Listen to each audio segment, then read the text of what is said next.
საკუთარ საქმეზე შეყვარებული მამაკაცი, რომელიც გამოცდილებას ახალგაზრდებსაც უზიარებს, ჯუმლახში მცხოვრები გიორგი რუაძე უკვე 30 წელია წყლის გამაცხელებლების შეკეთებასა და სისტემების მონტაჟზე მუშაობს. როგორც თავად ამბობს, ეს საკმაოდ მოთხოვნადი პროფესიაა და სამუშაოც მუდამ აქვს. Მისი რჩევით გადაწყვიტა ელექტრიკოსი გამხდარიყო და რას ურჩევს, იგი ახალგაზრდებს გიორგი ბაღანაშვილის სიუჟეტი. კალონკების რეანიმაცია ხდება ამ მაგიდაზე, ეს არის ძირითადი სამუშაო მაგიდა. დროის უმეტეს ნაწილს სწორედ ამ მაგიდასთან ატარებს ჯუმლახში მცხოვრები გიორგი რუაძე, რომელსაც მეტსახელად უნივერსალსაც ეძახიან, 30 წელია წყლის გამაცხელებლებს ახალ სიცოცხლეს წინს. 80-იან წლებში ველციხის პროფტექნიკუმი დაამთავრა, თუმცა პროფესიით ერთი დღეც არ უმუშავია. მამა ელექტრიკოსი იყო, სწორედ მისი თხოვნით ეს ხელობა შეისწავლა, სამხედრო სამსახურიდან დაბრუნებული კი მალევე დასაქმდა. ჩემი პროფესიით არ მიმუშავია, იმიტომ რომ სამხედრო სავალდებულო სამსახური გავიარე გერმანიაში, ბოლო ნაბორი საქართველოსდან ბოლო წასვლაზე ვიყავი, ჩემს მენე საქართველოსდან რუსის ჯარში არ ყოფილა რავი რა და იქიდან რომ ჩამოვედი, დავინიშნე, მეუღლე მოვიყვანე და უკვე საჭირო გახდა სამუშაოს მოძებნა. პროფესიით ვერაფერი, მამა ჩემი პროფესიით ელექტრიკოსი არის, დიპლომიანი, ბიძები და მუშაობდი მამასთან პატარაობიდან ელექტრობაში ღვინის ქარხნების მონტაჟზე. ჯუმლახში არის ალავერდის ღვინის ქარხანა, რომ პირადად ჩემი დამონტაჟებული არის. მუშაობდი ველისიხეში დამარჩინეს ქარხანაზე, ახლა იქ მუშაობდი. ქოროღლიშვილის კუკურის ქარხანაზე, კუკურისთან მუშაობდი, სანამ ცოცხალი იყო ის კაცი და კუკურისთან მაქვს ბედნიერება, რომ მუშაობდი, ძალიან კარგი პიროვნება იყო. კაჭრეთში მაქვს ახალი ღვინის ქარხანა, ახლა ხანს დამონტაჟებული, შარშან ჩივიაშვილების ქარხანა. ელექტროობის გარდა მოგვიანებით წყლის სისტემის მონტაჟით შეისწავლა, ამბობს, რომ თუ მოინდომებ, ყველაფერს შეძლებ. ამავდროულად პროფესიას სხვა ახალგაზრდებსაც ასწავლის.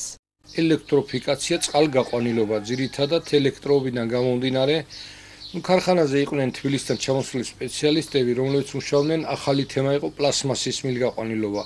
და ჩემთან ცხოვრობდნენ ბინაში, უბრალოდ ქირით იყვნენ ჩემთან ბინაში და ერთად მუშაობდით, მივდიოდით და ამ ბიჭებმა მითხრეს, რომ მოდი ეს პროფესიაც შეისწავლეო და გამოგადგებაო რა და ელექტროობასთან ერთად შეუფარდე პლასმასის მილგაყვანილობა, გათბოვები, წყალი, გაზი და ეხლა უკვე ისე მუშაობ, რომ რამოდენიმე პარტია მოსავლევიც გამოზარდე და მუშაობენ ცალკე. ეხლაც ყავს დამხმარე. თავადაც განვითარებაზეა ორიენტირებული, ამ მიზნით ტრენინგ სემინარებს ესწრება და კვალიფიკაციას იმაღლებს. რაიონში სპეციალისტების სიმცირეა, ამიტომ ცდილობს თანამედროვე ტექნოლოგიებს მხარიაობას და მაქსიმალურად შეძლოს მომხმარებლის დახმარება. ტრენინგებზე დავდივარ და აი ოფიციალურად ფიზიკურად ჩართულ ვარ თბილისში, რამოდენიმე კომპანია ძირითადი ყველასთან მაქვს ურთიერთობა. რომ რაღაც დაზიანდება და თქვა ვინმე მივიდა კლიენტი მაღაზიაში და კითხულობენ კახეთში გვინდა ხელოსანი და პირდაპირ ჩემ ნომერს აძლევენ, რომ აქედან არ არის საჭირო და მიხვალთ იმ კაცთან და ესეთი ურთიერთობები მაქვს, რა ვიცი, მუშაობ არ მეზარება, დილით ადრე ვდგები, მთელი დღე მუშაობ, საღამოთიც გვიანობამდე. მისი პროფესია მოსაწყენად არ ეჩვენება, პირიქით ამით სიამოვნებას იღებს, დაბრკოლებებსაც არ უშინდება, ოჯახისთვის ეს შემოსავლის ერთადერთი წყაროა.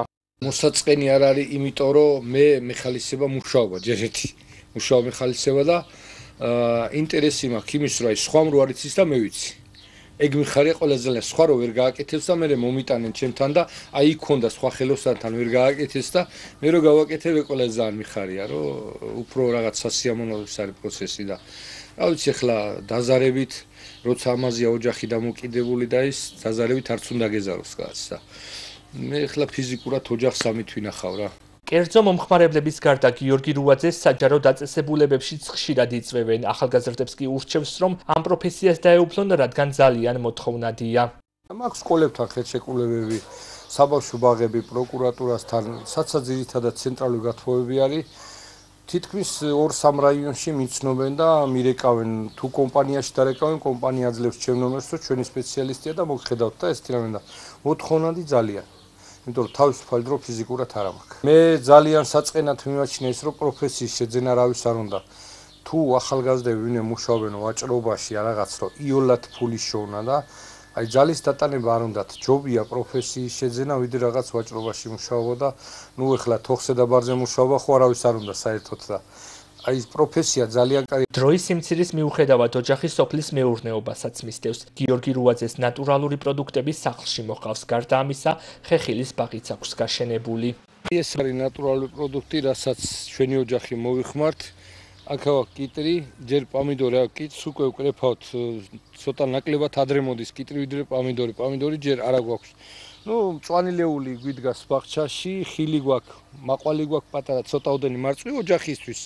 და ეს ყველაფერი არის ეკოლოგიურად სუფთა. არ რავითარ წამალს არ ახმაროთ სახში, იმიტომ რომ პატარები ყავს სახში და მაინც ვერიდებით. ქატმის ბაღიც ქლიავი მიდგა ცოტაოდენი. აგვისტოს მოსავალი მაქვს ხოლმე ძირითადად. გიორგი რუაძის სახელოსნოში მუდამ საქმეა, ამიტომ მუშაობას დილიდან იწყებს და დღე შეუმჩნევლად გადის.